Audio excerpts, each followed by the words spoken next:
성막에서 가장 거룩한 장소가 지성소입니다.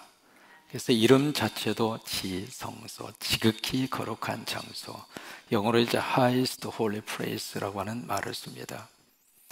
원래 그 지성소에는 제사장들도 들어갈 수가 없는 그곳이었어요. 들어갈 수 있는 자격을 갖춘 사람은 딱 한 사람뿐인데 대제사장.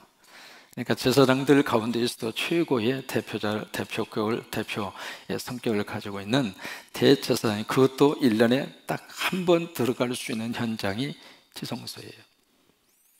그래서 그 지성소를 가로막고 있는 그 엄청나게 두꺼운 그 휘장이 언제 잘라지게 됐는가? 예수 그리스도가 십자가에서 돌아가셨을 때, 그때 여러 가지 많은 현상들이 나타났는데 그 중에 하나가 성전의 휘장이 위에서 아래로, 여러분 아래에서 위로 찢어진 게 아닙니다. 위에서 아래로 하나님께서 찢어 놓으셔요. 그래서 이제 가로막고 있었던 그 성소와 지성소를 막고 있었던 그 휘장을 하나님이 위에서부터 아래로 쫙 찢으신 다음에, 갈라 놓으신 다음에, 히브리서에 보시면은 거기에 우리를 위해서 새롭고 살 길을 하나님이 열어주셨다 그랬어요. 그래서 이제 그 길을 하나님이 열어주셔서 우리는 지금 마음대로 하나님 앞에 나올 수 있습니다. 나와서 기도할 수 있고, 하나님 앞에 간구할 수 있고, 하나님 앞에 찬양할 수 있고, 하나님 앞에 말씀을 들을 수가 있고. 그러면 지성소에 들어가면 지성소에는 딱 하나밖에, 거기에는 보이는 것이 딱 하나밖에 없었어요. 그것이 바로 뭐냐면 법궤입니다. 그래서 오늘 말씀, 법궤에 대한 말씀을 우리에게 해주시고 있는데, 첫 번째로 법궤의 모양을 우리가 오늘 성경을 통해서 우리가 발견을 할 수 있습니다. 잠깐 한번 그림을 보시면은 훨씬 더 이해하기가 쉬우리라고 생각합니다. 저게 바로 법궤입니다. 이 궤라고 하는 것은 말 그대로 상자, 박스를 의미하거든요. 근데 저기 길이가 1m 25, 여기 이제 큐빗이라고 하는 말을 쓰고 있는데요, 이 큐빗이라고 하는 것은 팔꿈치에서 가장 긴 장제의 끝까지, 여기를 한 큐빗이라고 그래요. 그래서 이제 사람마다 이게 팔 길이가 긴 사람은 길고 짧은 사람은 좀 작고, 길이 자체가 조금 완전히 조금 들쑥날쑥 할 수가 있잖아요. 그래서 평균 잡아서 대개 이제 한 큐빗 하면 50cm로 일반적으로 그렇게 계산을 해요. 그래서 저 법궤의 전체의 길이는 1m 25입니다. 두 큐빗 반이기 때문에, 그래서 1m 25cm. 그리고 이제 옆에 있는 세로가 75cm, 그 다음에 높이가 75cm입니다. 그러니까 1m 25 그리고 75, 75로 만들어져 있는 직사각형 형태로 저어져 있는 궤짝이라고 말이에요. 궤짝. 이제 저것을 무엇으로 만들었느냐? 아카시아 나무로 만들었습니다. 우리말에는 여기 조각목이라 그렇게 되어져 있잖아요. 10절에 보시면 그들은 조각목으로 궤를 짜라, 그렇게 말씀을 하고 있는데, 여기에 조각목이라고 하는 것은 다른 말로는 씨띠나무, 또는 다른 말로는 아카시아. 우리가 생각하는 아카시아하고는 조금 종류가 달라요. 유대 광야에서 흔하게 볼 수 있는 아카시아 종류의 나무, 그것이 바로 여기서 말씀을 하고 있는 조각목이고, 그리고 씨띠나무라고 하는 그 나무예요. 그런데 이 성전에 있어서는 모든 목재는 전부 다 조각목이에요. 이제 번제단을 만들 때에도 조각목으로 만들었고, 분향단을 만들 때에도 조각목으로 만들었고, 그리고 이제 그 성전 전체에 쭉 해서 울타리를 만들게 되는데, 울타리를 만들 때 쓰는 널판도 조각목으로 만들었고, 그리고 그 널판 사이사이를 전부 다 해서 띠를 다 두루두루 되어져 있었는데, 그 띠도 조각목으로 만들었고. 그러니까 성전에 있어서는 이 성소, 다시 말해서 성막을 지을 때 들어가는 모든 목재는 모두가 다 조각목이에요.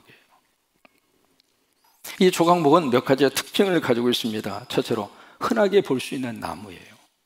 광야 어디에서나 흔하게, 지금도 이제 흔하게 볼 수 있는 그런 나무이고, 두 번째로 이 조각목은 별로 나무로서 별로 쓸모 있는 나무가 아닙니다. 목재로 있을 수 있을 만하게 그렇게 굵게 자라는 것도 아니고, 그렇다고 거기에 무슨 열매가 맺히는 것도 아니고, 그리고 거기에 무슨 이파리가 이렇게 상당히 풍성해서 어떤 동물들이 먹을 수 있는 사료로 쓸 수 있는 그런 이파리를 가진 것도 아니고, 그래서 이 조각목 시트인 나무는 이 나무로서 별로 그렇게 매력 있는 나무가 아니에요. 그런데 왜 성전에서는 이 모든 목재를 하나님이 조각목을 쓰게 하셨는가? 이유가 있습니다. 그 조각목이 누구를 의미하느냐면, 첫째는 이스라엘 백성이고, 두 번째는 누구일까요? 나예요. 우리 한 사람 한 사람이 하나님 앞에 딱 서는 순간, 사실 하나님 앞에서 우리가 꺼내놓을 것이 거의 없습니다. 넘어지기도 잘하고, 하나님 앞에서 죄송한 것도 많고, 뭔가 이렇게 열심히 해보고 싶은데 마음과 생각이 자꾸 이렇게 따로 국밥으로 놀고, 그리고 예배하고 기도하고 은혜 받았을 때에는 참 하나님을 위해서 막 헌신을 하고 하나님을 위해서 모든 것을 다 바쳐서 충성할 것 같은 생각이 들다가도 세상 예배 끝나고 딱 가면 주차장에서 이미 언성이 높아가고, 여기 조각목은 다른 사람을 말하고 있는 것이 아니라 바로 우리 한 사람 한 사람을 말하고 있는 거예요. 그래서 고린도전서 1장에 보시면 너희 부르신 자들을 한번 자세히 들여다보아라. 우리 가운데 유명한 자가 얼마나 있으며 그 말씀을 하시고 있잖아요. 근데 이제 그런 사람들을 누가 들어 쓰시는가? 하나님이 들어 쓰셔요. 여러분 부족하지만은 하나님이 우리를 들어 쓰셔요. 하나님 앞에 꺼내놓을 것은 없지만은 하나님이 우리를 하나님의 거룩한 자녀로, 하나님의 귀한 사역자로, 하나님의 귀한 종들로 우리 콩고팀을 하나님이 쓰시고 있고, 우리 정잘의 CCM 싱어를 하나님이 들어 쓰시고 있고, 여러분들을 하나님이 들어 쓰시고 있고. 근데 이 조각목을 하나님께서 목회를 만들 때에 두 번째로 중요한 게 있습니다. 1절을 보시면은 11절을 보시면 너는 순금으로 그것을 어떻게 해요? 싸라고 그랬어요. 그래서 재료는 조각목을 갖다가 재료로 쓰지만은 겉에서 볼 때에는 조각목은 하나도 보이지 않습니다. 모두가 다 금으로 다 쌌어요. 법궤도 마찬가지입니다. 안팎을 금으로 다 싸도록 그렇게 말씀을 하시고 있거든요. 이게 겉에서 보면 뭔만 보이느냐면 금만 보여요. 여기에 금은 무엇을 의미하는가? 금은 믿음을 말합니다. 그래서 베드로서에 보시면 금 같은 믿음이라 그렇게 말씀을 하잖아요. 그러니까 우리가 하나님 앞에서 부족하지만 하나님이 우리를 믿음으로 사셔서 쓰시는 거예요. 그러니까 믿음 있는 사람은 하나님이 들어 쓰셔요. 하나님을 향한 믿음을 강하게 가지고 있으면 하나님이 그 믿음 때문에 우리를 들어 쓰시는 거예요. 그리고 이 법궤에는 뭐가 들어있는가? 뭐가 들어있었죠? 세 가지의 것이 들어있습니다. 첫째로 모세가 시내산에서 받은 십계명 두 돌판, 그것이 이제 들어있고, 두 번째는 아론의 쌍난 지팡이, 그것이 들어있고, 세 번째는 만나를 담은 항아리. 그 세 가지의 것이 바로 저 법궤 안에 들어있습니다. 두 번째로 이 법궤에 대한 명칭이 성경에는 굉장히 많습니다. 잘 한번 들어보셔요. 그냥 법궤라고 하는 단어로만 나오는 것이 아니라 첫째로 증거판의 궤라, 그것이 출애굽기 25장 22절을 보시면, 오늘 25장 22절 22절을 보시면은 거기서 내가 너와 만나고 속죄소 위 곧 증거궤 위에 있는 두 그룹 사이에서 내가 이스라엘 자손을 위하여 내게 명령할 모든 일을 내게 이르리라. 증거궤, 그래서 증거판의 궤, 이것이 법궤에 대한 또 다른 호칭입니다. 두 번째로 법궤에 대해서 뭐라고 말씀을 하시고 있는가? 민수기 10장에 보시면 언약궤, 법궤에 대한 다른 호칭들이에요. 그 다음에 열왕기상 2장 26절을 보시면 주 여호와의 궤, 그 다음에 사무엘상 3장 3절을 보시면 하나님의 궤, 그 다음에 역대하 3장 3절을 보시면 거룩한 궤, 그 다음에 시편 131편 8절을 보시면 주의 권능의 궤, 그 다음에 여호수아서 3장 13절을 보시면 온 땅의 주 여호와의 궤. 많죠? 그거 다 암기 안 하셔도 괜찮아요. 그러니까 이 법궤, 언약궤에 대한 호칭이 성경에는 그렇게 다양하게 나온다라고 하는 것을 기억을 하시면 되겠습니다. 그 다음에 세 번째로 이 법궤가 가지고 있는 몇 가지의 특징이 있어요. 그 특징을 12가지로 말씀을 해드릴 수 있는데 그 중에서 오늘 6가지만 잠깐 소개를 하고 마치려고 합니다. 첫째로 이 법궤가 어떤 특징을 가지고 있는가 따라서 한번 해보실래요? 귀중성. 이것이 법궤의 첫 번째 특징입니다. 성막 안에 들어있는 그 성물들이 굉장히 많이 있습니다만은 그 성물들 가운데 완전히 금으로 완벽하게 감싼 것은 법궤밖에 없어요. 그 이야기는 무슨 얘기냐면, 그리고 그 법궤 안에 십계명이 있고, 그리고 만나를 담은 항아리가 있고, 그리고 아론의 쌍난 지팡이가 있고, 이 모든 것들이 다 귀중해요. 이것은 땅에서 얻을 수 없는 것들이에요. 하나님이 주신 하늘의 것들이거든요. 그래서 법궤는 귀중성. 그다음에 두 번째로 하나님의 임재입니다. 성막을 완성한 날, 그때 이제 하나님이 구름이 와서 그것을 덮기 시작을 했죠. 그리고 그 성막과 더불어서 하나님의 구름 기둥과 불 기둥의 역사가 시작이 됐는데, 그 구름 기둥과 불 기둥이 바로 뭐냐면 하나님의 임재입니다. 그래서 성막의 이 법궤의 두 번째 특징은 하나님의 임재. 그다음에 세 번째 법궤의 특징이 있습니다. 하나님을 만날 수 있는 현장이 법궤입니다. 그래서 이스라엘 백성들이 하나님을 만나려면 어디로 가야 되는가? 법궤로 가야 돼요. 우리가 의사를 만나려면 병원에 가야 쉽게 만날 수 있잖아요. 그죠? 그런 것처럼 여기 우리가 하나님을 만나려면 법궤로 가야 돼요. 우리가 호랑이를 만나려면 호랑이가 있는 굴로 가야 되잖아요. 그래야 호랑이를 만날 수 있는 것처럼 우리가 하나님을 만나기 위해서는 하나님이 계시는 곳으로 와야 되는데, 어디에 하나님이 임재해 계시는가? 법궤에. 그래서 거기서 우리가 하나님을 만나게 돼요. 그 다음에 네 번째로 이 법궤의 특징이 있습니다. 그것은 바로 계시입니다.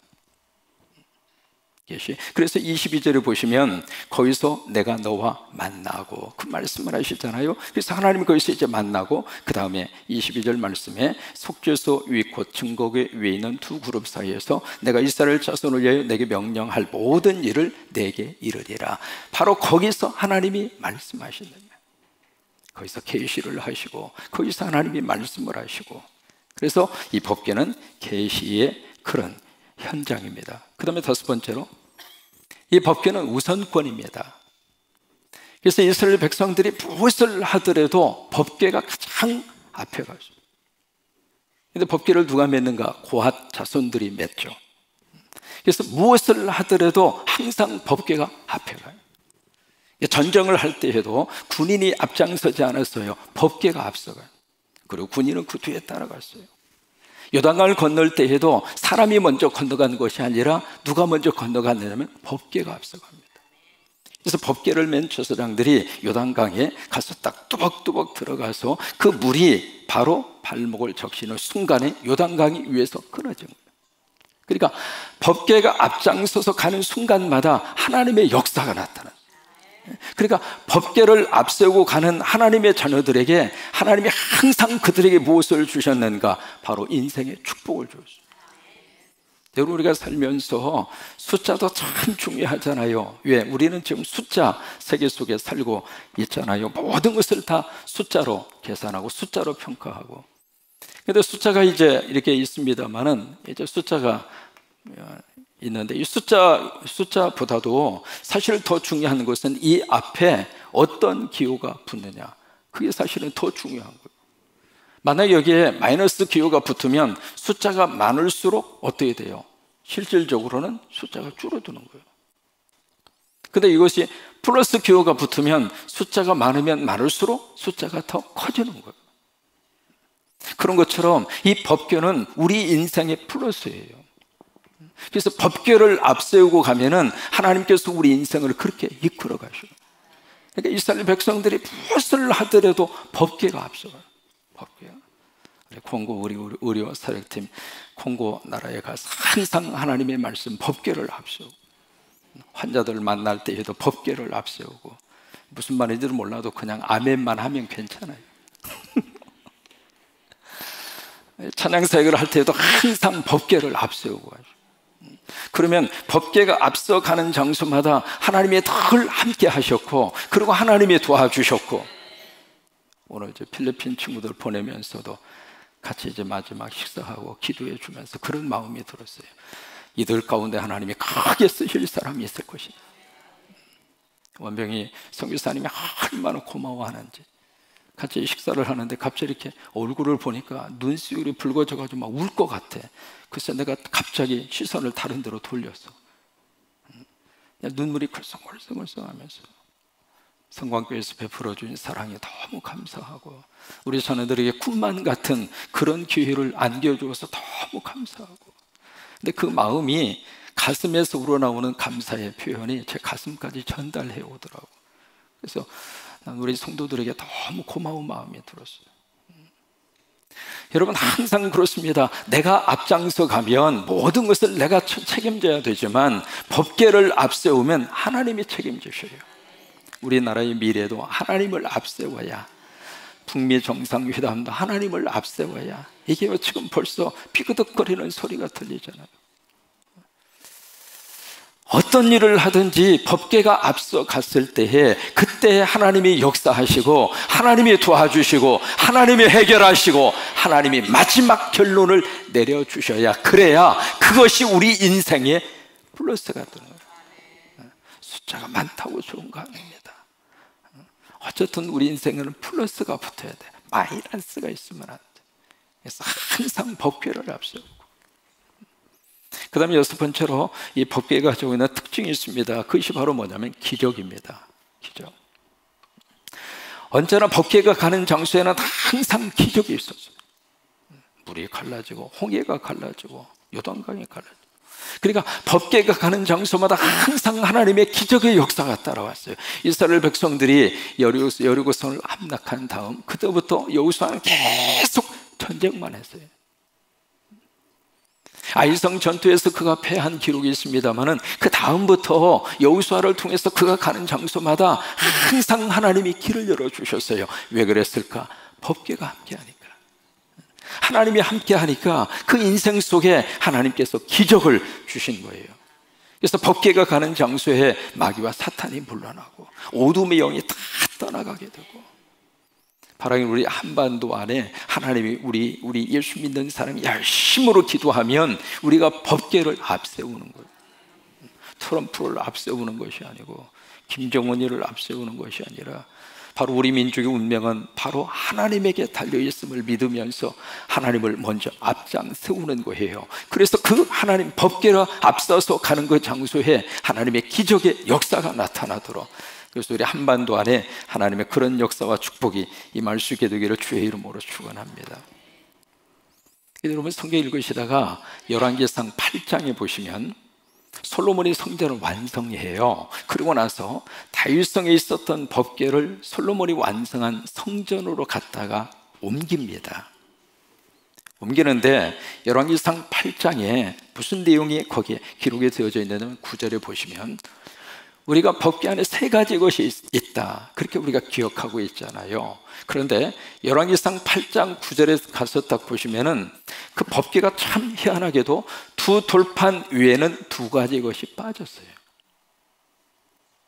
그래서 성경 읽으시다가 그러면 그 세 가지를 넣으셨다고 말씀을 하셨는데 두 가지는 어디로 갔는가? 그런 이제 의아심이 들게 되거든요. 그것은 몇 가지 추측을 할 수 있습니다. 그 중에 하나가 바로 뭐냐면 솔로몬이 다윗성에 있었던 법궤를 솔로몬 성전이 완성된 다음에 옮기는 과정에서 그 두 가지의 것을 따로 보관했을 수도 있겠다, 그렇게 추측을 하는 것뿐입니다. 정확한 건 몰라요. 그런데 열왕기상에서 바로 8장에서 법궤에 대한 말씀이 기록이 된 다음에 그 다음부터는 언약궤 법궤에 대한 언급이 성경에서 사라집니다. 사라졌다가 언제 나오는가? 예레미야라고 하는 그 선지자 활동할 때 딱 한 번 언급이 나와요.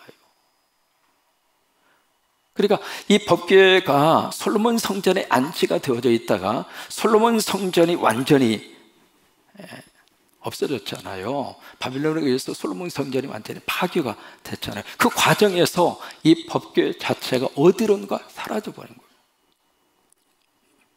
그러다 이 법궤가 언제 또 이제 기록에 나오느냐면 히브리서에 한번 언급이 나오고, 그리고 마지막 계시록에 이 법궤에 대한 언급이 나옵니다. 계시록 11장 19절에 나옵니다. 그래서 이 법궤, 지금도 이제 법궤를 찾는 사람들이 굉장히 많습니다. 도대체 법궤가 어디가 있을까? 왜냐하면 그 법궤 자체가 금덩어리잖아요. 그죠? 그 금이 얼마나 많이 들어있어요. 그 금이. 그 위에 있는 게 지금 구룹이라고 하는 두 천사, 케두붐이라고 하는 천사거든요. 그것은 금 한 덩어리를 망치로 쳐가지고 천사를 만든 거예요. 이 구룹은 영어의 구룹을 말하는 것이 아니라 케두빔을 우리가 우리식으로 번역하면 그룹이 돼요. 천사. 그러니까 천사가 아홉 개의 그런 그 직급의 천사가 있는데, 그 중에서 두 번째 직급의 천사가 케두빔이에요. 그 케두빔의 천사를 우리말로는 그룹이라 그렇게 번역한 거예요. 근데 이 두 그룹의 천사가 양쪽 바로 법궤 위에 딱 이렇게 날개를 펴고 두 천사가 있거든요. 근데 이것을 금덩어리 하나를 망치로 쳐가지고 그걸 만든 거예요. 그러니까 이 법궤 자체가 얼마나, 그것을 만약에 지금 누군가가 발견한다면 수지 맞는 거지 뭐. 지금 돈이, 그 금이 한 돈에 얼마예요? 그래서 법궤를 찾기도 찾습니다만은 이 법궤에 대한 규정성 때문에 법궤를 찾기 위해서 무진애를 쓰고 있습니다만은 결론은 법궤는 어디가 있을까요? 하나님밖에 몰라요. 어떤 사람은 저쪽 이디오피아 어디 갔다가 숨겨 놓았다. 그래서 이제 한동안 막 거기에 고고학자가 거기에 언약궤를 찾았다고 막 보도를 하기도 하고 뭐 그런 뉴스가 나오기도 하고 그랬습니다만, 법궤는 하나님밖에 몰라요. 사실 법궤는 성경에서 사라졌어요. 여러분 왜 그랬을까? 이게 이 법궤, 그 법궤, 다시 말해서 그 언약의 완성으로 이 세상에 오신 분이 예수님이에요. 그러니까 예수님이 이 세상에 오신 다음부터는 법궤가 더 이상 필요가 없어요. 법궤는 예수 그리스도에 대한 상징입니다. 상징. 그러니까 언약의 완성으로 예수님이 이 세상에 오셨기 때문에 더 이상 법궤가 필요 없어요. 법궤 어디 있느냐고 물어보지도 마시고, 왜? 나도 모르니까. 또 법궤에 대해서 그렇게 막 다시 법궤를 만들고 그럴 필요도 없어요. 다만 이 말씀을 통해서, 법궤를 통해서 예수 그리스도에 대한 하나님의 메시지가 그 속에 너무 귀하게 담겨 있으니까 그것을 우리가 교훈으로 받고, 그리고 나서 우리가 주목해야 할 것은 법궤가 아니라 예수 그리스도예요. 예수 그리스도. 오늘도 이 은혜가 함께 하시게 되기를 주의 이름으로 축원합니다.